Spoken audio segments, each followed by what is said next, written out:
तन के लिए जरूरी जैसे श्वास है, मन के लिए आशा और विश्वास है।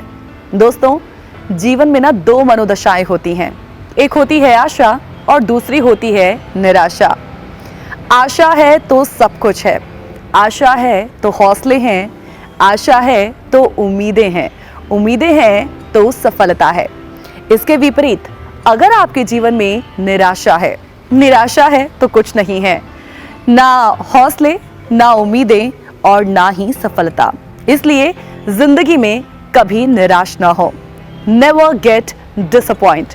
नमस्कार, जास हिंदी देख रहे मेरे सभी प्यारे दर्शकों का मैं गीत उदय सैनी हार्दिक दिल से स्वागत करती हूँ। इस वक्त आप मेरे साथ देखना शुरू कर चुके हैं हमारा ये बहुत ही खास program real life untold story. वैसे तो आप सभी जानते हैं कि हर बार, हर हफ्ते रियल लाइफ अनटोल्ड स्टोरी में बहुत ही खास शख्सियत की बहुत ही खास अनकही कहानी लेकर हम आपके सामने रूबरू होते हैं। तो इस बार भी हमारी जो कहानी है, हमारे खास शख्सियत की जो कहानी है, वो बड़ी ही खास है। जानते हैं हमारे रियल लाइफ अनटोल्ड स्टोरी में जो आज के खास मेहमान हैं, वो चंडीगढ़ पुलिस में तैनात हैं। इंस्पेक्टर रामदयाल उनको कहते हैं। रामदयाल बहुत ही जिंदादिल शख्सियत हैं और बच्चों के बीच में तो बहुत ही ज्यादा फेमस हैं। एक अनफॉर्चुनेट इंसिडेंट ने उनकी जिंदगी में निराशा घोलने की बहुत कोशिश की, लेकिन जानते हैं उन्होंने इस निराशा को हर बार सिर्फ आशा में तब्दील कर दिया।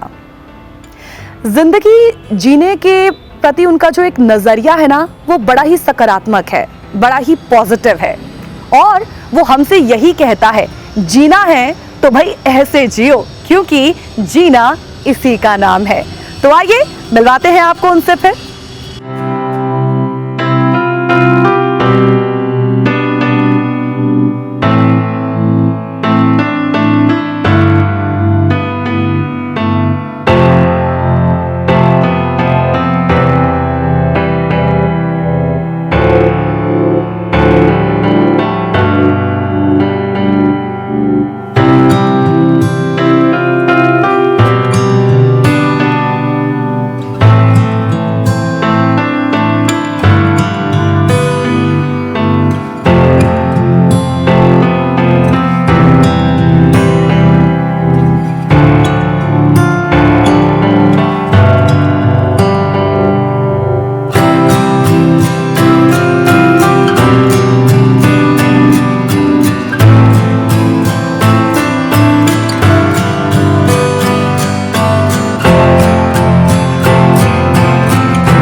तो सर, सबसे पहले बताओ, सब खैरियत, कैसे हैं आप?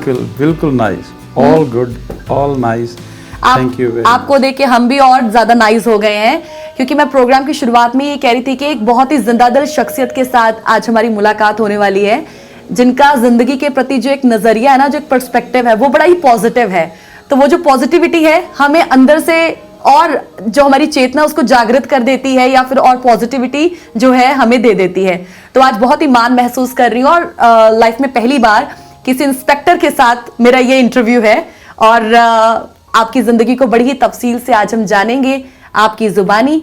तो बहुत बहुत शुक्रिया सर, अपना समय हमें देने के लिए। मोस्ट वेलकम गीत। और गीत शब्द से ही अच्छा लगता है कि पॉजिटिविटी चारों ओर फैल जाती है।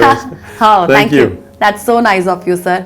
सर, आपको देख के ना वो मुझे एक गाना याद आता है, राज कपूर साहब का वो गाना है हिंदी फिल्म का, किसी का दर्द मिल सके तो ले उधार, जीना इसी का नाम है।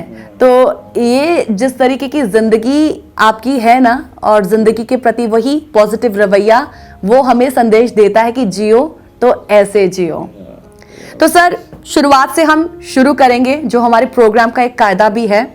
तो मुझे सबसे पहले आपके बारे में जानना है, इंस्पेक्टर रामदयाल, इंस्पेक्टर जो अभी इंस्पेक्टर नहीं था रामदयाल, उसका पूरा बचपना जानना है, उसके बारे में जानना है, पढ़ाई, आपका बैकग्राउंड, परिवार, थोड़ा सा इसके बारे में हमें तफसील से बताएं। बेसिकली गांव का बच्चा है और गांव में जैसे गवर्नमेंट एजुकेशन का जो प्रोस्पेक्टस था, आज से ये बात है 64, 65, 66, तो मैंने तब से स्टार्ट किया, क्योंकि मैंने अपने भाइयों को, बड़े भाइयों को एजुकेशन में देखा। अच्छा। उसके बाद वो जो प्रोस्पेक्टिव था मेरे बर्थ के बाद शुरू हुआ। स्कूल होशियारपुर के हुकड़ा गांव, होशियारपुर का हुकड़ा गांव है, पुश्तैनी और गांव। हाँ, अच्छा। 22 किलोमीटर दूर है होशियारपुर से। अच्छा। इंटीरियर में है। अच्छा। और शहर जाना हो तो वहां से तब बस आती थी एक, अच्छा। सुबह और शाम को आती थी। तो हाँ, हाँ, हाँ। गांव में जो कल्चर था वही कल्चर सभी के लिए था। गवर्नमेंट एजुकेशन, अपना अपना सब, वो बोरी लेके जानी, बैठना वहां पे। अच्छा। और ओके। इतना मुझे परपक्क याद है कि बहुत बार हमें ये होता था भाई घर आते खाना नहीं मिलता था। तो ऐसे हालात से लड़ लड़ के हमने तीनों भाइयों ने एजुकेशन ली है। मेरे बड़े भाई डीआईजी रिटायर हुए हैं बीएसएफ से, और उनको हमने देखा है कि वो कई बार सर्दियों को पानी में पैर रख के पढ़ते थे। आप सबसे छोटे थे? मैं सबसे छोटा हूँ। अच्छा। और तो वो चीज़ एकदम से फैमिली से, ब्रदर से, हमारे फादर साहब से मिली है कि एजुकेशन ही बचाएगी आपको। ओके। अगर कुछ करना है ज़िंदगी में, अगर कुछ बनना है, अगर कुछ होना है ज़िंदगी में, तो एजुकेशन ही करेगी। Because we were not having any wealth, not having any property. So I am natively from the labour class, and हमारे फादर लेबर करते थे, हमने भी लेबर करी है। जब एजुकेशन कॉलेज गए स्कूल के बाद, तो स्कूल टाइम से ही शुरू कर दिया था ये सब। अच्छा। पता होता था कि फीस देनी है, और पता होता था कि जिम्मेदारी का एहसास हो गया था, जो परिवार ने करवा दिया था। यस यस अच्छा। Yes yes. तो संघर्ष में रहे हैं। जैसे कहते नहीं है कि ਅੱਖ ਖੋਲੀ ਤੇ ਦੁੱਖਾਂ ਦੇ ਜਾਲ ਦੇਖੇ ਅਸੀਂ, ਰਿੱਝਦੇ ਜ਼ਿੰਦਗੀ ਨਾਲ ਦੇਖੇ, ਇੱਕ ਦਿਨ ਸੀ ਭੁੱਖਾਂ ਦਾ ਸਾਲ ਵਰਗਾ, ਅਸੀਂ ਦਿਨ ਨਹੀਂ ਸਾਲਾਂ ਦੇ ਸਾਲ ਦੇਖੇ। ਬੜਾ ਸੰਘਰਸ਼ ਰਿਹਾ। ਵਾਹ। ਤੇ ਉਹ ਜ਼ਿੰਦਗੀ ਦੁੱਖ ਤੇ ਭੁੱਖ ਨਾਲ ਲੜ ਕੇ ਇੱਕ ਦੀਵਾ, ਇੱਕ ਲਾਈਟ, ਇੱਕ ਰੌਸ਼ਨੀ, एजुकेशन ही सानू इत्थे ले आई है। ये बड़ा ज़रूरी है सर। परिवार में ना एक एजुकेशन, कहते हैं कि एक पारिवारिक जो आपका एक माहौल जब इस तरीके का हो, तो वो ऑटोमेटिकली जो चीज़ें हैं आपके जहन में पूरी तरीके से बैठ जाती हैं।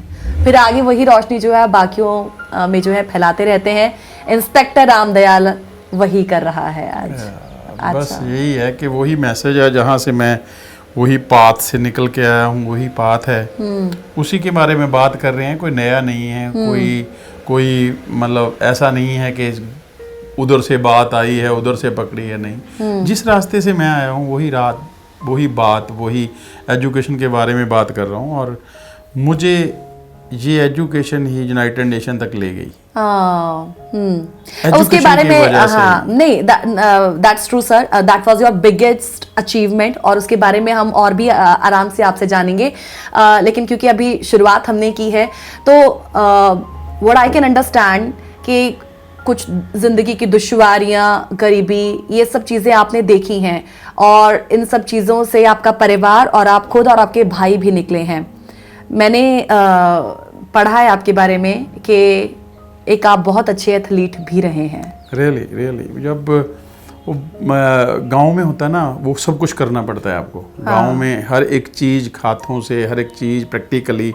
सो फिज़िकल डेवलपमेंट हो ही जाती, फिज़िकल आपका अच्छा होता है। तो मैं कॉलेज में जब गया तो साथ वाले ये था कि कर रहे थे सारा, तो I tried myself in then वो +1 +2 तो होती नहीं थी। अच्छा। तो प्रेप हो उसको बोलते थे हम। तो 11वीं क्लास में मैंने स्टार्ट किया। अच्छा। First year. अच्छा। आई स्टार्ट विद 200 and 400 अच्छा रनिंग, एंड हमारे कॉलेज के बेस्ट एथलीट थे जसवंत सिंह। अच्छा। तो उनके पीछे लग के मैं मतलब वो करता था। तो नेक्स्ट ईयर में उसको पसंद आ गया। तो हरकीरत सिंह हमारे कोच थे। तो we did it up to the university level and oh my God, वाह क्या बात है। मैं ना ये सर समझ रही हूँ कि एक बहुत ही अनफॉर्चुनेट इंसिडेंट आपका लाइफ का रहा है, जिसने आपकी किस्मत को मतलब जाना कहीं और था, कहीं और मोड़ दिया। लेकिन रामदयाल ने उस किस्मत का रास्ता मोड़कर अपने जीवन में सिर्फ आशा ही आशा रखी, निराशा को आने नहीं दिया है बीच में। तो मैं ये समझ सकती हूँ कि जो एक इंसान जो स्पोर्ट्स के साथ जुड़ा हुआ है, एजुकेशन के साथ जुड़ा हुआ है, जो एक एथलीट रहा है, वो कभी एक्सेप्ट नहीं कर सकता है इस तरीके के अनफॉर्चुनेट इंसिडेंट को कि ये मेरे साथ हो गया तो कैसे हो गया। अब ये मैं इससे पहले आपका जो जवाब है जानूं, मुझे सबसे पहले आप ये जानना है कि सर ये जो एक अनफॉर्चुनेट इंसिडेंट आपकी ज़िंदगी का था, ये हुआ क्या था? बेसिकली यहाँ 1998 में यहाँ टेस्ट होने शुरू हुए थे। कोसोवो में वॉर चल रहा था अच्छा। विद इन 2 कम्युनिटीज़ एंड वहाँ के लिए मुझे सेलेक्ट किया गया और सारे इंडिया से पुलिस फोर्सेस का टेस्ट हुआ दिल्ली में। तो we were selected 84 contingent and all members were from all the paramilitary forces, all polices. तो उसमें कोसोवो में मेरी पोस्टिंग हुई। वहाँ छुट्टी बहुत मिलती थी। अच्छा। ये कह लो कि वहाँ एक नया फिनोमेना था। एक गांव का बच्चा लेबर क्लास से उठ के वह जहाँ पहुँचता है तो उसको लगता है कि हाँ दुनिया देखनी चाहिए। दुनिया देखने का एक और नज़रिया भी था कि मैं ये दुआबा जो है एक पार्ट है पंजाब का, वहाँ से हूँ, नेटिवली होशियारपुर से। तो वहाँ के लोग बहुत हैं फॉरेन में। अच्छा। तो वो दोस्त भी बुलाते थे। तो ऐसे देखने के लिए ये कह लो कि क्रॉसिटी के लिए जर्मनी गया हुआ था। जर्मनी में फ्रैंकफर्ट सिटी में ये सेंट्रल मार्केट में ट्रेन एक्सीडेंट हो गया था मेरा। ट्रेन मेरे को स्किड करती ले गई कि ट्रेन के साथ ही ये पैर जो मेरा नहीं है ये उसमें फंस गया और 40 यार्ड तक मैं स्किड होता चला गया। ये दूसरे वाली टांग बार बार उसके नीचे आती गई, कटती गई और ये मेरा बाजू 7 जगह से टूट गया, रिब्स टूट गई, जा टूट गया। ये आई मेरी दोबारा से बनी है और हेड इंजरी बहुत ज़्यादा थी। I remained in coma for so many days. उसके बाद बस लाइफ यू टर्न ले गई। जैसे बच्चा एक अलग दुनिया में चला गया था। तो वहाँ से ज़ीरो पे फिर इस एक्सीडेंट के बाद ये लगा कि अब कुछ नहीं रहा।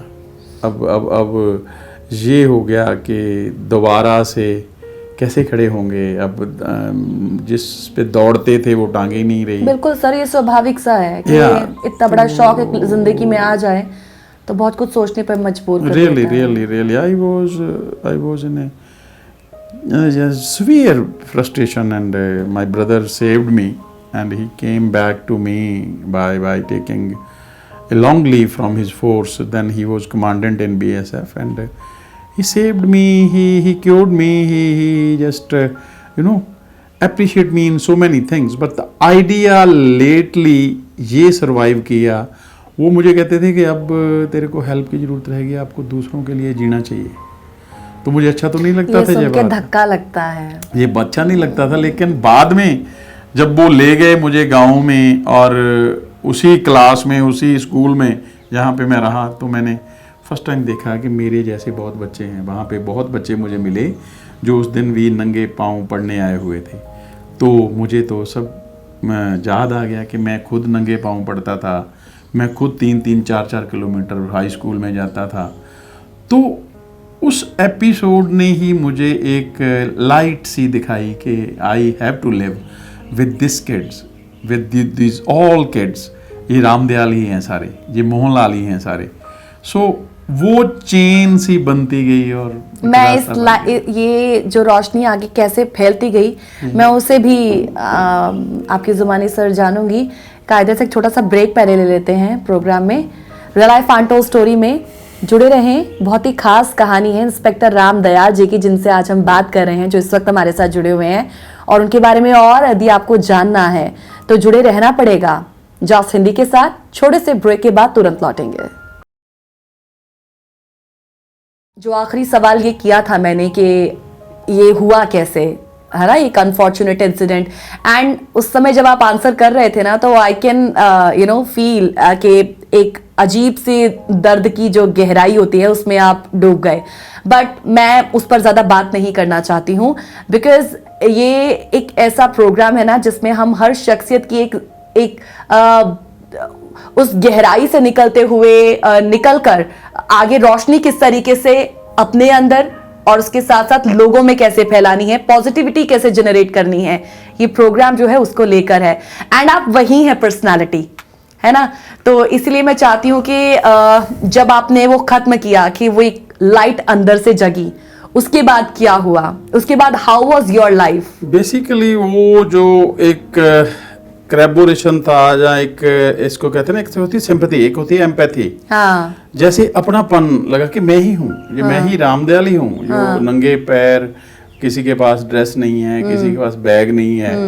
सो वो मुझे सब एकदम से लाइन पे ले आया कि अब इधर ही अटैच होना है। तो और भाई साहब का जो आइडिया था वो सरवाइव करने लगा। फर्स्ट टाइम हमने वहाँ पे टूर्नामेंट करवाए गांव में, फिर उसके बाद जो बच्चे थे 4 गांवों के बुलाए, धीरे धीरे शुरू करते करते करते हम एक डिस्ट्रिक्ट में फैल गए। अच्छा। होशियारपुर डिस्ट्रिक्ट के एक बार 2010 तक हमने पूरे डिस्ट्रिक्ट की लड़कियां जो 10th क्लास की हैं वो हमने गैदर करके उनको मोटिवेट किया था how to go for further studies. अच्छा। तो उनके लिए कैंप लगाए हमने और उनको ये कहा कि पढ़ना मत छोड़ना, क्योंकि जिंदगी में अगर कुछ बन सकते हो तो यही मैसेज है हमारा कि पढ़ना बस मत छोड़ना। अगर कुछ लेना है लाइफ में, अगर सोसाइटी से स्टेटस हासिल करना है, रिस्पेक्ट लेनी है, अगर जीना है, तो लड़कियों को स्पेशली ये मैसेज हमारा रहता है कि वो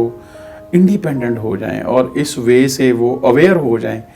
इस अवेयरनेस को जगाते जगाते हमने अपना नाम भी मिशन अवेयरनेस रखा। अच्छा। ये मिशन हमने यूएनओ से लिया था अक्षर, और अवेयरनेस करते करते बेसिकली एजुकेशन के प्रोग्राम है हमारे। 6 तरह के प्रोग्राम चलाते हैं हम, और ये धीरे धीरे निकले हैं। ऐसा नहीं है कि एकदम से हुआ है। पहले हम टूर्नामेंट से शिफ्ट हुए स्कूलों में, स्कूल से शिफ्ट हुए हम उनके ड्रेसेस में, फिर उनके कल्चरल प्रोग्राम में, उनके जो डेक्लामेशन कॉन्टेस्ट हैं, अच्छा। उनके जो डिबेट्स हैं, और प्लस धीरे धीरे करके 2005 में हम आए जब हमने 5th क्लास के लिए जो गवर्नमेंट पॉलिसी है, ये सेंट्रल गवर्नमेंट की नवोदय वाले टेस्ट लेते हैं। ओके। वो एग्जाम हमने अपने ही घर में शुरू किया उकड़ा में। अच्छा। अच्छा। और पहली बार हमारे 7 बच्चे सिलेक्ट हुए। फिर हमने देखा कि वो तो प्रोग्राम बहुत ही बढ़िया है। हाँ। एक बच्चे को आज की डेट में जाए तो 7 लाख रुपए का फायदा होता है अगर अच्छा। वो पास कर जाता है, क्योंकि वो 6th 7th 8th 9th 10th +1 +2 free पढ़ता है वहाँ, वहीं पे खाना, वहीं पे रहना। तो हमने उसकी तरफ फिर ध्यान देना शुरू करा, और इस प्रोजेक्ट में जो नवोदय का हम कोचिंग देते हैं, इसको हम मिशन नवोदय बोलते हैं। अच्छा। JNVST इसका नाम है, और इसमें अब हम 7 डिस्ट्रिक्ट में हैं। अच्छा। पठानकोट, होशियारपुर, नवांशहर, रोपड़, मोहाली, जलंधर एंड कपूरथला। क्या बात है। तो ये 72 जगह 4000 के करीब बच्चों को हम कोचिंग दे रहे हैं। अच्छा। उनमें से सिर्फ 500 के करीब बच्चे पास होने हैं, लेकिन आधे से जो ज्यादा। बच्चा भी पास होगा, हाँ। उसका साइकोलॉजिकल एनवायरनमेंट, उसका एजुकेशनल एनवायरनमेंट सब चेंज होगा। वहीं पे रहना है, बिल्कुल बोर्डिंग स्कूल है। बिल्कुल बिल्कुल। हाँ। तो गांव के बच्चों को वो अपॉर्चुनिटी प्रोवाइड कराए हैं, जो डिसेबल बच्चे हैं, जहाँ पुअरेस्ट किड्स हैं, जहाँ फादरलेस मदरलेस हैं, हम चाहते हैं वो बच्चे जाएं, क्योंकि उनको बच्चे तो मिल ही जाने हैं। और सर कौन लेकिन सोचता है हम ये चाहते हैं। हाँ बिल्कुल, क्योंकि नवोदया के बारे में जितना हमने सुना है कि वहां पर बहुत ही एक मुश्किल एक तो क्राइटेरिया होता है उस एग्जाम को पास करना, और ऐसे जो पुअरेस्ट बच्चे होते हैं, जो गरीब परिवार जो नहीं कर सकते हैं, बच्चों को वैसी कोचिंग नहीं दे सकते, मेरे ख्याल से कोई ऐसा सोचता भी नहीं है कि उन बच्चों को हमें कोचिंग देनी है। पता ही नहीं चलता टेस्ट कब होना है, कैसे होना है, फॉर्म कैसे भरना है, कैसे तैयारी करनी है, कहाँ से किताब मिलती है। अब 350 रुपए की ये मैं लेके भी आया हूँ, ये किताब है। अच्छा। ये MBD वाले ही छापते हैं। अच्छा। तो ये किताब हम उनको फ्री देते हैं, और उसके बाद हम उनके टेस्ट पेपर भी लेते हैं। अच्छा। जो पेपर आएगा उस पैटर्न पे हमने ये सारा प्रिंट करा रखा है। अच्छा। कि बच्चे को कंप्लीट प्रेपरेशन मिले। और इसके साथ साथ बच्चे जो पास हो गए वो तो पढ़ेंगे वहां, जो नहीं पास हुए वो भी ड्रॉप आउट नहीं होंगे। अच्छा। क्योंकि बच्चा ड्रॉप आउट गांव में कब होता है, जब वो पढ़ना नहीं, मतलब उसको उस लेवल को अचीव नहीं कर पाता है, तो वो ड्रॉप आउट हो जाता है। अच्छा। तो इससे हमारा ड्रॉप आउट रेट भी कम हो रहा है, प्लस बच्चे नवोदय में भी जा रहे हैं। हमारे 900 से अधिक बच्चे नवोदया में पढ़ रहे हैं, कई डिस्ट्रिक्टों में पढ़ रहे हैं जिन जिन में हम करते हैं। और जब हमारे पास पैसे वगैरह कम होते हैं हम उस साल ड्रॉप भी कर देते हैं। एक ये जरूर है कि हम इसमें ज़्यादा से ज़्यादा एफर्ट्स लगाना चाहते हैं क्योंकि इसमें बहुत ही फ्रूटफुल रिजल्ट है उनके लिए है फादरलेस मदरलेस जो बच्चे पढ़ नहीं पाएंगे। और ये फ्रूटफुल रिजल्ट रामदयाल के लिए कैसा था जब उन्होंने देखा कि ये मैंने शुरू कर दिया है उस मिशन के साथ, उस विजन के साथ, और जब वो पहली अचीवमेंट आपको हासिल हुई, जब आपके बच्चे जो है नवोदया में एंटर किया, उन्होंने सिलेक्शन उनका हो गया, how was your feeling sir? बहुत अच्छी फीलिंग थी। फीलिंग का तो ये था कि एक ना अपने आप को चलाना था, अपने आप में देखना था कि रामदयाल क्या कर रहा है। अच्छा। रामदयाल चल कैसे रहा है, डिसेबल बंदा अब कैसे मीट कर रहा है उस सिचुएशन को जो चाहिए, जो प्रोग्राम करना है उसको कैसे वो मीट करते करते करते करते लाइफ चल गई। वो मीट करते करते उस रिक्वायरमेंट को मीट करना, यहाँ से जाना सुबह 4 बजे 5 बजे उठ के, सुबह वहाँ 8 बजे क्लास शुरू होनी है और 8 बजे से 2 बजे तक क्लास चलेगी, वो खाना लेके आएंगे, उनके लिए क्या क्या समस्या, वो समस्या ढूंढते ढूंढते ढूंढते हमने उस प्रोग्राम को प्रिपेयर किया। पहले नहीं हमें पता चला कि किताब हमें लेके देनी चाहिए। पहले साल तो हमें ये हुआ कि बच्चे ऐसे ही हमने टीचर रख दिया पढ़ जाएंगे, नहीं। अच्छा। बच्चे नहीं किताब ले पाते। अब भी वही हाल है गांव में, गवर्नमेंट स्कूलों में तो बहुत ही बुरा हाल है। तो वो चीज के लिए फिर हमने कहा हम ही बुक्स लेंगे। अच्छा। पेन पेंसिल भी हम ही लेंगे। सारी स्टेशनरी सारी चीज हम लेंगे। अच्छा। तो ये करते करके करके सीखा है, बीच में से आया है। और जहां तक फीलिंग की बात है, फीलिंग अलग चीज है। मैं फीलिंग के पीछे वाली बात जो बैकग्राउंड है कि आप ना किसी को कुछ देने की तैयारी करो, आप किसी को सुकून देने की अगर तैयारी करोगे ना, उसको तो पता नहीं मिलेगा कि नहीं मिलेगा, लेकिन आपको बहुत कुछ मिल जाएगा। आपको सुकून नाम के, आनंद नाम के जो फिनोमेना है ना, उससे भर जाओगे और उसको पीते पीते ही पता नहीं चलेगा कब कितने साल निकल गया। मुझे 23 साल निकल गए। आपकी मुस्कुराहट और आपकी बातों में ये जो सुकूनियत सी है ना, वो हमें इस वक्त बड़ा सुकून दे रही है। थैंक यू सर, एकल परिवार का आज ना दौर है और उस दौर में बहुत ऐसे कम लोग होते हैं जो दूसरों के बारे में सोचते हैं। रामदयाल उनमें से एक है। सर, आपसे ना बात करते करते एक सवाल था जो मेरे जहन में आया कि जिंदगी में ना हमारे साथ कुछ भी बुरा हो जाए, सबसे जरूरी होता है, चाहे हमें सामने वाला कितना भी समझाए, कितनी भी हमें सिंपैथी दे, एम्पैथी दे, जो मर्जी करे, लेकिन सबसे जरूरी होता है कि वो इंसान अपने आप को कितना समझ पा रहा है और अपने आप को कितना समझा पा रहा है। ये आपके साथ भी हुआ? बेसिकली क्या है कि ये ना कायनात कहीं ना कहीं काम कहाँ कर रही है। हमें क्या मिला है? बॉडी एंड माइंड, और कुछ नहीं मिला हमें जब इस धरती पे हम आते हैं, ग्लोब है, ग्लोब के अलावा बहुत सारे कॉस्मोस में, लेकिन ग्लोब पे जब आप आ रहे हो तो 2 ही चीज़ों के साथ आ रहे हो, बॉडी एंड माइंड के साथ। माइंड में आपके क्वेश्चन को मैं मीट करने की कोशिश करूंगा, बहुत डीप क्वेश्चन है, लेकिन माइंड में जो ना तो वहाँ सेब लगते हैं, ना वहाँ केले लगते हैं, ना कोई और कुछ होता है, लेकिन होता क्या है, वहाँ जनरेट होते हैं इमोशंस हैं। आपको कायनात जोड़ती है, क्लब करती रहती है, अच्छे की तरफ ले जाना चाहती है। वो वहाँ इमोशन जब उगते हैं, आप उसको कितना पकड़ते हो। आप वहाँ जब इमोशन हो जाता है ना, उसके बाद विचार आता है। विचार के साथ क्या मैं थक गया हूँ, क्या मैं बिल्कुल ही बुझ गया हूँ, तो वो वहाँ चीज़ें उगती रहती हैं, बहुत शार्प, बहुत फास्ट उगती हैं। लेकिन कुछ इमोशंस को हमें धीरे करके देखना पड़ता है। जब हम उसको एहसास में लाते हैं और जीते हैं उसको, तो रास्ता निकलता है। ये बात आपकी बिल्कुल सही है कि फ्रस्ट्रेशन नाम की चीज़ जहाँ जाके तो कोई ना जीने की, जहाँ बहुत दुखी हो जाने वाली जो सिचुएशन है, ये ग्रास्प तो करती है, ग्रिप तो करती है, ये उधर तो लेके जाती है नेगेटिविटी की तरफ, लेकिन साथ साथ में वो भी चल रहे होते हैं इमोशंस जो आपको अच्छे लगेंगे, जो आपको निकाल सकते हैं।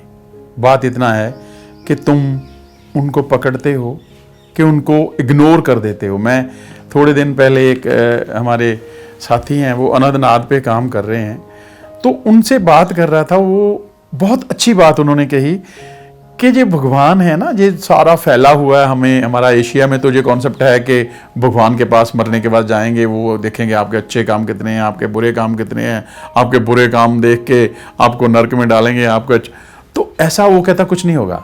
अच्छा।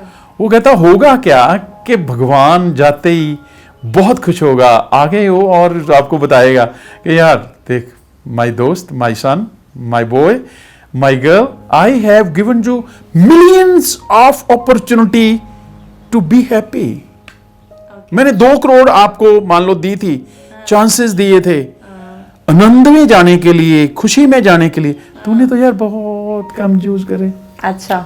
मुझे दुख है यार, तूने यूज ही नहीं करे। हाँ। मैं तेरे सामने सामने फेंकता रहा, तू इग्नोर करता रहा। यार ऐसे नहीं करना चाहिए तुझे। I want to see you happy.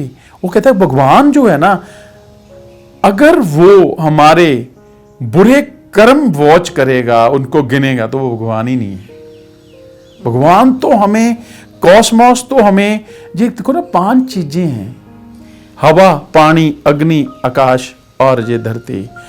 ये कर क्या रही हैं? इनको जितना मर्जी गंदा करो सुबह से शाम तक, फिर से हमें मिट्टी धरती क्या कर रही है? हमारे सारे गंद को, सारा कुछ सही कर रही है, उसको जीवन देने की पावर दे रही है। और हवा क्या कर रही है? कितना गंदा कर रहे हैं, धुआं, पटाखे चलाओ, यक्ष मर्जी चलाओ, फिर साफ होके हमारे नाक के आगे आ जाती है। ये जो कॉस्मोस में स्पेस है, स्पेस को हम कितना साउंड से शू करके, कभी उसमें से स्काई लैब निकालते हैं, उसमें से कितनी मिसाइलें निकालते हैं, कितने हेलीकॉप्टर, कितने जहाज आ रहे हैं, वो फिर ठीक हो जा रही है। सो ये वो मुझे बात बहुत अच्छी लगी उनकी, बहुत अच्छी लगी कि कायनात के 5 पार्ट अगर ऐसा कर रहे हैं तो भगवान क्यों ऐसा बुरा करेंगे? वो तो हमें अपॉर्चुनिटी फेंकता ही जा रहा है, देता ही जा रहा है। बस बात वही है कि हम इग्नोर करके प्लानिंग में चले जाते हैं कि उस समय खड़े होकर नो। तो मैं इसको एहसास करने की कोशिश करता हूं कि जब मेरे साथ कुछ भी अच्छा हो जाए। अब मैं आ रहा था जब आप आए नहीं थे। अच्छा। तो मैं क्रच के साथ अंदर से निकल रहा था, तो मेरी क्रच स्लिप कर गई थोड़ी सी। स्लिप कर गई तो मैं एक ही टांग पे था, तो मैं उसको स्टेपिंग करने बच गया। तो ऐसा कुछ भी मेरे साथ होता है तो मैं उसी समय वहीं बैठ के वहीं मन को रुकने करने लग जाता हूँ कि यार ये तो थैंकफुलनेस की बात है, उसको थैंक करना चाहिए। मैं बच नहीं गया। अब मैं ट्रेन के नीचे से निकल के आ गया। एक टांग के, दोनों टांगों के ऊपर से अगर ट्रेन निकल सकती है तो वो भी यहाँ से भी निकल सकती थी। तो वो अगर मैं हूँ, अगर मेरे पास सबसे वैल्यूएबल चीज लाइफ है तो उसके बीच में अपॉर्चुनिटी है, टाइम है, जो खुश करके गया है मुझे, अभी अभी खुश करके गया है, क्यों ना मैं उसको खड़ा होके, उसको रोक के टाइम को थोड़ी देर के लिए शुक्राना में चला जाऊं, थोड़ी देर के लिए उस कायनात के, नानक कहता है ना, भाव जो चीज़ है बहुत अच्छी चीज़ है, इमोशन है। वो इमोशन जो है ना, इसको रोकना पड़ेगा, इससे निकलना है तो इसको इंजॉय, आनंद में लाना पड़ेगा। आनंद को सहज अपने आप उग जाएगा। बहुत नानक ये जो बाबे हैं, हमारे बड़े लोग हैं, जो इन्होंने हमें दिया बहुत कुछ है, लेकिन हम तेजी में डेवलपमेंट के नाम से और कहीं जा रहे हैं। ले नहीं आओ, बट निकलना है दुख से तो अपॉर्चुनिटी के साथ प्ले करो, शुक्राना करो, उसको अपॉर्चुनिटी को पकड़ने की कोशिश करो जो हमें डिलाइट कर रही है। सर, मैं आपकी ना बात सुनकर मैं यही सोच रही हूँ कि कोई इंसान जो है वो कैसे सेल्फ मोटिवेशन ले आता है अपने अंदर। This is very easy, but कायनात का पार्ट है, कायनात करती है, कायनात दे रही है मौके। आपने उसको समझा है, पर बस अंदर जाना है और कुछ नहीं है। बाहर कुछ थोड़ा आपको कंफ्यूज करने वाला है, लेकिन अंदर से बहुत आनंद। माइंड कर क्या रहा है, शार्प है, फास्ट है, उसको देखना ही तो है। सर, आप ये चीजें जब, क्योंकि मैंने आपकी बहुत सारी वीडियोस ऐसी देखी हैं कि आप रोड साइड पे भी बच्चे आपके आसपास खड़े हैं, मैं वो वीडियोस इनफैक्ट वो दिखा भी रही हूँ साथ साथ में स्क्रीन पे। उसमें हम देखते हैं कि आप खड़े हैं बीच में, आसपास आपके बच्चे हैं, आप बच्चों से बातें कर रहे हैं, उनको मोटिवेट कर रहे हैं। ये चीजें क्या है, क्योंकि कुछ बच्चे तो हैं जिनको आप स्कूल तक लेके जाते हैं, वो कोचिंग सेंटर तक लेके जाते हो, लेकिन वो सिचुएशन क्या होती है जब आप बच्चों के इर्द गिर्द होते हो, बच्चों को समझा रहे होते हो? पुत्र जी वो ऐसे है कि वो मैं ये समझता हूँ कि पता नहीं वो मोटिवेट होंगे कि नहीं होंगे।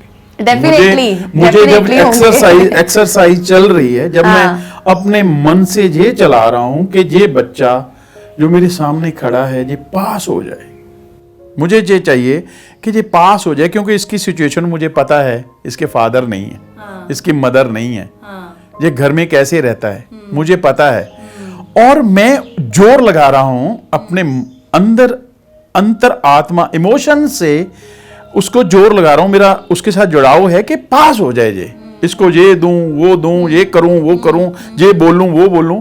जब मैं वो कर रहा हूं ना कि वो जो पास हो जाए, एफर्ट्स कर रहा हूं, टीचर को भी उसके कहता हूं, टीचर बच्चे को भी कहता हूं घर लेके जाओ, ये पेपर घर लेके जाके प्रैक्टिस करो, तो उसको पता नहीं क्या मिलेगा, लेकिन मुझे जो मिल रहा है ना, इनक्रेडिबल इनक्रेडिबल वाओ निकलता है। जब मैं वापस आता हूं, मैं आपको वो बताने की कोशिश कर रहा हूं जो आप पूछ रहे हो कि मोटिवेशन दे रहे हो, दे नहीं रहा, वो मैं पी रहा हूं मोटिवेशन कि एक अपाहज आदमी जो चल नहीं सकता, जिसकी दोनों टांगे नहीं है, इतनी दूर आ गया है अब, और वो पी ले अब थोड़ी देर के लिए 15 मिनट आधा घंटा बच्चों के साथ रहना है, फिर दूसरे स्कूल में जाना है, फिर तीसरे स्कूल में जाना है, तो वो आधा घंटा 15 मिनट मुझे वो आनंद में ले जाए जो है, जो जिसके लिए ये कायनात जी रही है, जो अनंत नाद चल रहा है नानक का, वो खोज नानक की, उसके साथ कहीं मिलाप हो जाए, वो एक्सरसाइज करने की कोशिश करता हूं और मुझे मिलता भी है। और मैं उन बच्चों को भी ये बताता हूं कि आप सबसे पहले इस चीज के काबिल हो जाओ, इस संसार को समझने के काबिल हो जाओ, आप 4th स्टेज तक पढ़ो।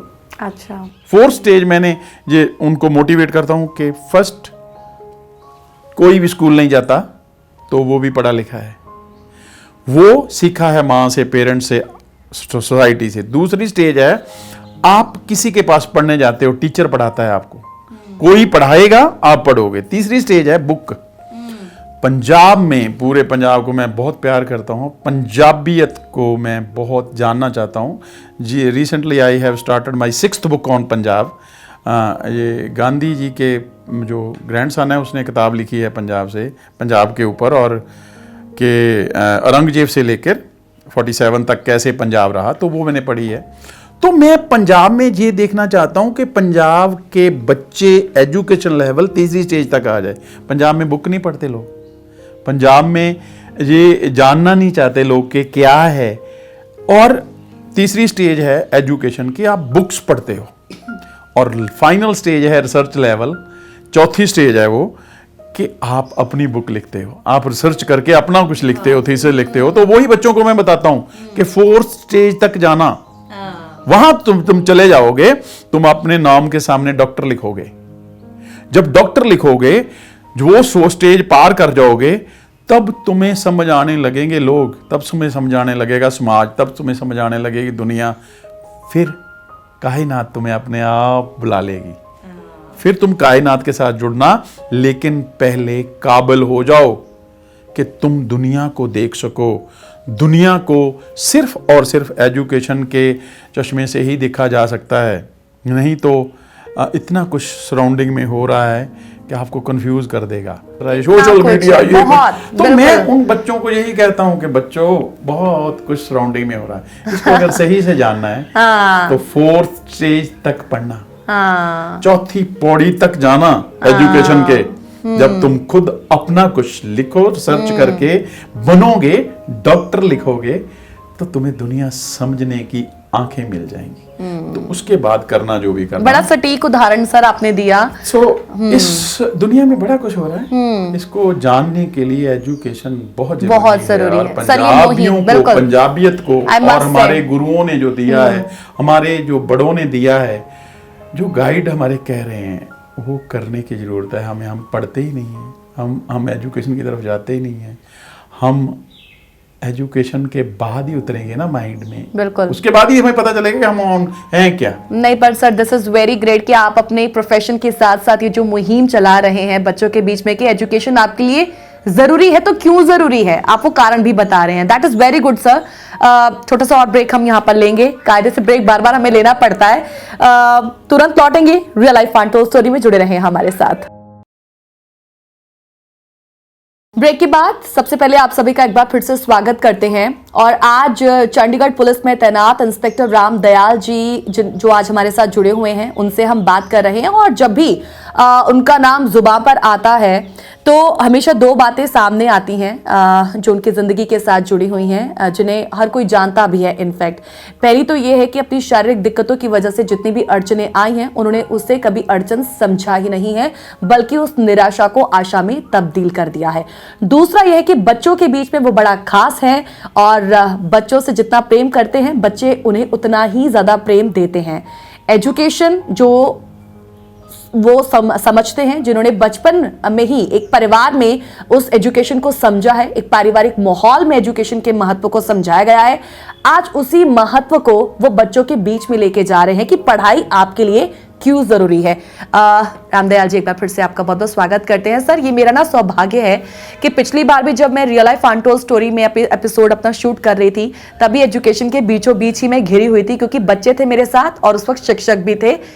एनजीओ था जो स्लम बच्चों को एजुकेशन प्रोवाइड कर रहा है। और आज मेरे साथ वो शख्सियत है जो इंस्पेक्टर है। और जब इंस्पेक्टर हम कहते हैं ना कि जब इंस्पेक्टर जब हमारे सामने कोई हो तो पहली बात तो हमें सुन के ही पहले डर लगता है कि कैसी शख्सियत वो होगा, कैसा वो स्ट्रिक्ट पर्सन होगा। But you are totally opposite of that. इतनी पॉजिटिविटी और जो आप बोलते वक्त जो बार बार आप मुस्कान देते हो ना, वो आपकी बड़ी इन्फेक्शियस है। तो सर, जितना भी आपके बारे में अभी तक मैंने सुना और इस वक्त मैं लाइव आपके साथ बैठी हुई हूँ और जितना अभी तक आपने मुझे बताया, वो एक हर शब्द जो है ना हमारी उस कंफ्यूजन को, हमारी उस नेगेटिविटी को कन्वर्ट कर रहा है पॉजिटिविटी में। So that is very good कि कहते हैं कि आपके आसपास ऐसे लोग होने बड़े ज़रूरी हैं। तो मेरा ये सौभाग्य है कि आपसे मिलने का आज मुझे ये मौका मिला है। चलिए सर, क्योंकि प्रोग्राम के थोड़ा हम एज पे भी जा रहे हैं तो कुछ बहुत ही इंपॉर्टेंट चीज़ें हैं जो मुझे आपसे जाननी है। सबसे पहले तो आपकी जो एक बिगेस्ट अचीवमेंट रही यूएन तक पहुंचना, मुझे उसके बारे में सर थोड़ा सा बताएं, क्योंकि एक अनफॉर्चुनेट इंसिडेंट होने के बाद बहुत से ऐसे लोग आपकी जिंदगी में आए होंगे जिनका असली चेहरा उस वक्त आपके सामने आया, क्योंकि उन लोगों ने उस वक्त आपको सिर्फ सिंपैथी दी होगी, सपोर्ट नहीं दिया होगा, राइट। लेकिन उसके बाद जो जो आप हासिल करते गए जीवन में, यूएन तक भी पहुंचना, वहां के ऑफिशियल से मिलना, बात करना और फिर आगे इस मुहिम को आगे तक लेके जाना, फिर वही लोग आपके साथ शायद जुड़े भी होंगे और फिर उनका एक असली चेहरा या नकली चेहरा, जो भी है चेहरा, वो सामने आया होगा। आप वो थोड़ा सा हमें बताएं। बेसिकली यूएन में जाना, ये सब प्लानिंग तो पार्ट तो नहीं था, प्लानिंग का पार्ट ऐसा कुछ नहीं था, लेकिन जिंदगी कि बेसिक मैं अगर देखूं बताऊंगा तो एजुकेशन की वजह से वहाँ भी टेस्ट हुए, टेस्ट और क्वालिफाई मार्क्स बहुत हाई थे, तो बहुत लोगों ने टेस्ट दिया था, उसके बीच में सेलेक्ट हो पाया। मुझे बाद में विश्वास आया जब वहाँ पहुँच गया, तो वहाँ जाके देखा कि peoples and police officers from 145 countries working together. अच्छा। different thoughts, different aspects, different phenomena of life. wow, मैंने कहा यार कहाँ पहुँच गए। और इतना अच्छा माहौल था वहाँ पे। बेशक वहाँ दो कम्युनिटी, सर्बियन एंड अल्बेनियन का आपस में बहुत ज़्यादा वॉर चल रहा था एक तरह से, लेकिन हम 8 ये कब की बात है? ये 1998 से स्टार्ट होके 2000 की बात है। अच्छा। तो वो जो अलग अलग लोगों का काम करने का तरीका, अलग अलग कंट्री की पुलिस काम कर रही है, तो उसके बीच में काम करके हमें ऐसा लगा यार ये तो वाव है। हम तो यहाँ इंडिया में तो सारे काम करते हैं, ये लोग तो सारे काम नहीं करते। पुलिस वो तो जो मोटरसाइकिल ट्रैफिकिंग करता है, ट्रैफिक पुलिस में है, वो ट्रैफिक में ही रहता है। जो इन्वेस्टिगेशन में है वो सारी जिंदगी इन्वेस्टिगेशन में ही रहता है। तो ऐसी ऐसी चीजें देखने को मिली। एक 8 आवर जॉब, उसके बाद कुछ नहीं करना। तो फिर लोगों से मिले, वहाँ की सोसाइटी से मिले, वहाँ एक रोमा सोसाइटी है, रोमा, मेरा इंटरेस्ट रहता है कि लोगों को जाने, उनके घर में हम किराएदार थे। तो रोमा सारी कम्युनिटी बताती थी कि वी आर माइग्रेटेड, और वो four father migrated from India. तो उनका जानना भी, ये कैसे लोग हैं, कैसा बिहेवियर है, तो ऐसा एक एस्पेक्ट था जिसके बीच में मैं यूएन में फील किया कि वाह यार, ये तो जिंदगी में कुदरत ने मुझे आप पहुंचा दिया, मैं यहाँ कहाँ पहुंच सकता। वही बात आ गई ना सर, अपॉर्चुनिटी यार, और आपने उसको ग्रैब किया। यस, तो है ना? इतना एक्सपीरियंस मिला, इतनी बातें पता चली कि लोग, एक मैं वहाँ की इस बात आपको जरूर बताना चाहूँगा कि एक दिन वो बंदे को हमने पकड़ा वहाँ, जब अरेस्ट करते हैं, आपने देखा होगा टीवी पे भी, जब अरेस्ट करते हैं तो पीछे बांध के वो बंदे को बांध लेते हैं, बंदे को गिराते हैं, बंदे को, मतलब जहाँ जैसा नहीं है, यहाँ तो बहुत अच्छा फिनोमिना है कि हम किसी को अरेस्ट भी करते हैं तो उसको हैंडकफ नहीं करते। अच्छा। बहुत रेयर केस में परमिशन लेते हैं कोर्ट से, तभी पुलिस बहुत हैंडकफ heinous करती है। crime तो किया हो तो। वहाँ हम सर्च कर रहे थे एक गाँव की, तो हमारे इटालियन एक पुलिसमैन था, उसने हमारी उसमें था गाड़ी में, तो उसने उस बंदे को सर्च करना, पर्सनल सर्च करी, तो उसके पैर मार दिया, पैर खोलने के लिए। अच्छा। पैर मार दिया जोर से, उसका पैर थोड़ा सा उखड़ गया, वो संभल गया, लेकिन वो उसने विस्की वगैरह भी ले रखी थी, पी रखी थी बंदे ने। अच्छा। तो वो सुबह आ गया बंदा, और आया, उसने अपने केस को इतना प्रोसीड किया, he was illiterate person and he was so aware by nature कि वो कहता, रात को मैं ऐसे ऐसे मेरी सर्च करी, इसने पैर क्यों मारा, मेरे पैर क्यों मारा। तो अच्छा। वो बंदे ने इतने अच्छे से प्रोसीड करा अपने केस को, और उसके पीछे पड़ा रहा हो कि he did wrong with me. तो हमारे यहाँ ऐसा पब्लिक अवेयर नहीं है, और राइट के बारे में बिल्कुल नहीं है, और ये पुलिस मैन जो जहाँ की पुलिसिंग है वो भी डिफरेंट है। वहाँ की पुलिसिंग में आप कुछ भी गलत करोगे तो nobody will spare you. So ऐसी चीजें देख के करके, उसके बीच में we are doing real policing there, करके ऐसा लगा कि वाह यार, we are doing nothing in India, and यहाँ तो ग्रेट जॉब है, और हर चीज मिलती है। आपको कोई भी चीज चाहिए, आपको रोप चाहिए वो आ जाएगा, आपको गाड़ी चाहिए वो आ जाएगी, आपको अकेले को, मतलब कोई भी वेयर विदल की, जहाँ जिसको इंफ्रास्ट्रक्चर की कोई प्रॉब्लम नहीं है। आपको चाहिए कि पुलिस मैन को चाहिए कि अगर वो किसी एनजीओ की हेल्प लेके वहीं पे सॉल्व कराएगा मसला, तो एनजीओ को भेज देंगे। वो चारों तरफ से मिशन करके यूएन करता है काम। तो मिशन में बहुत सारे पार्ट होते हैं। तो यहाँ बहुत सारी चीजें, anyhow we are developing country, so हो सकता है उस वजह से भी हो, लेकिन वहां से आने के बाद, जहाँ वहां से जाने के पहले, जो आपका सेकंड क्वेश्चन है कि लोगों के चेहरे, मैं वही पे आने वाली लोगों के चेहरे, जहाँ लोगों की बात, ये मैं तो ये कहूंगा कि लोग आपको मोटिवेट ही कर रहे हैं, चाहे वो आपको नेगेटिविटी दे रहे होंगे। सही बात मैं है जब जाता हूँ उन बच्चों के पास, जहाँ ऐसी बातें मुझे अब मोटिवेट करती हैं कि नहीं, ये एक्सीडेंट नहीं हुआ मेरा, ये मुझे डिवर्शन हुई है मेरी लाइफ की।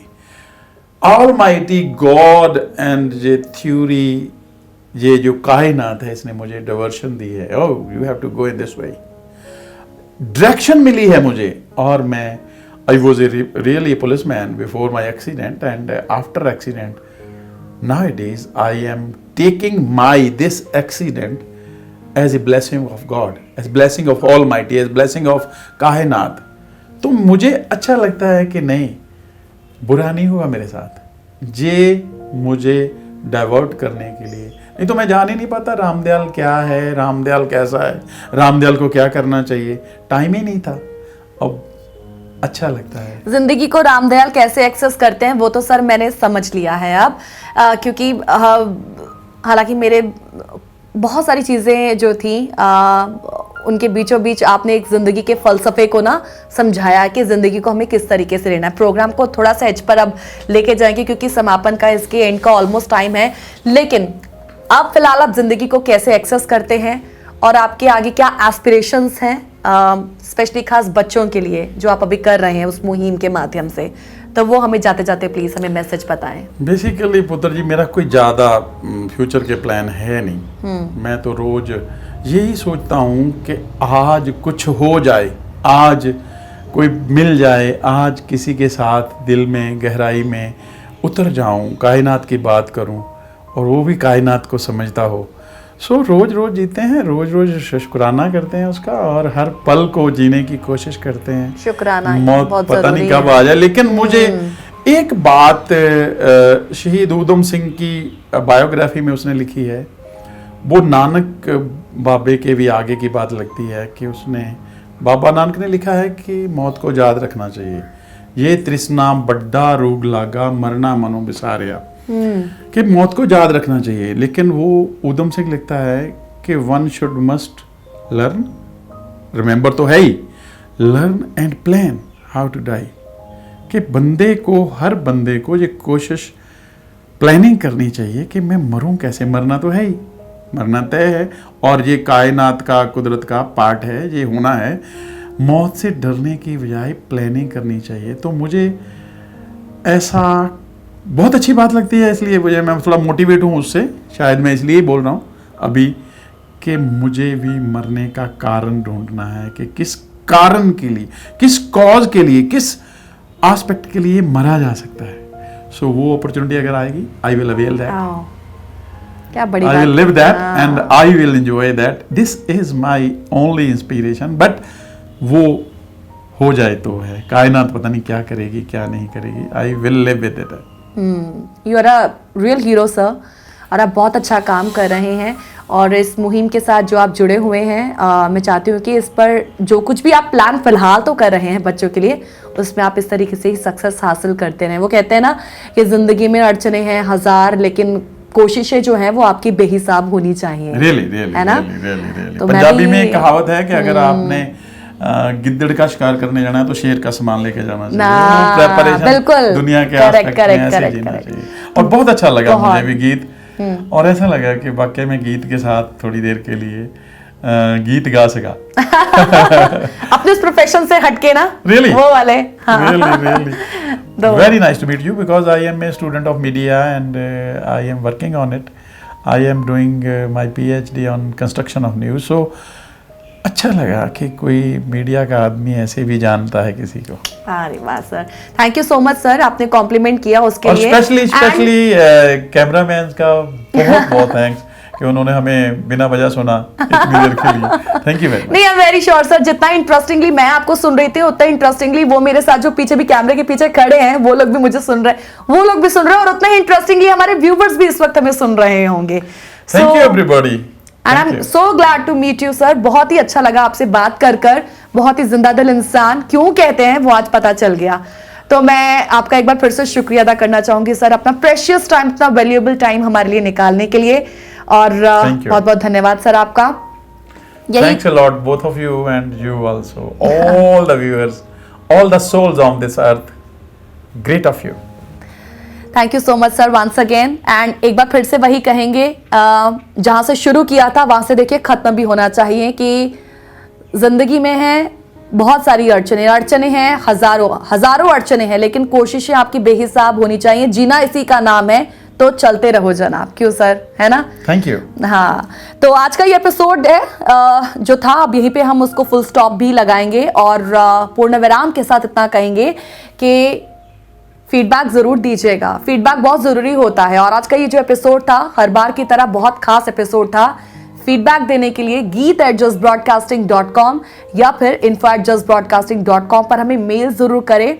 इंतजार रहेगा आपकी मेल का, आपके फीडबैक का, और साथ ही साथ आपके सुझावों का भी। तो इसी के साथ मुझे दीजिएगा इजाजत। नमस्कार, स्वस्थ रहिए, मस्त रहिए।